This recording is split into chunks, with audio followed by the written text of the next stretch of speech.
Usap-usapan ngayon sa social media ang mga artistang spotted na sumabak na sa taping ng inaabangang action comedy series na CCM's Sigabo na pinangungunahan ni Coco Martin at Julia Montes. Lalong tumindi ang excitement ng fans matapos makita ang ilang behind-the-scenes photos at updates mula sa set ng bagong proyekto ni Coco. Kabilang sa mga unang nakitang sumabak sa taping sina Sue Ramirez, Jong Hilario, Atiern Ray Campanilla, Mammoth Estroso, Nico Natividad at Gerald Napoles. Kapansin-pansin din ang pagsasama ng mga artistang kilala sa comedy at aksyon, kaya marami ang naniniwalang kakaibang timpla ng saya at bakbakan ng ihahain ng serye. Kasama rin sa mga namataang nagte-taping sina Smooth Glass, JC De Vera, Mark Solis at Neil Coleta.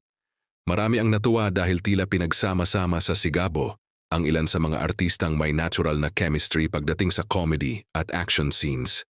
Matatanda ang naunang kinumpirma ng ABS-CBN na ang Sigabo ay pagbibidahan ni Coco Martin at Julia Montes at tampok dito ang halo ng aksyon, romance at komedya. Ayon mismo kay Coco, karamihan sa cast ay may background sa comedy kaya mas magiging magaan at kakaiba ang bawat misyon at kwento kada linggo. Dahil sa sunod-sunod na sightings ng mga artistang sumasabak sa taping, mas lalong nabubuo ang intriga kung sino-sino pa ang magiging bahagi ng malaking proyekto.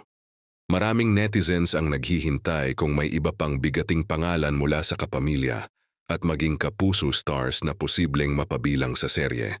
Sa ngayon, isang bagay ang sigurado. Habang papalapit ang airing ng CCM sa Sigabo, mas lalo lamang tumitindi ang excitement ng fans. Sino-sino pa kaya ang mga artistang bubuo sa pinakamainit na serye ng taon?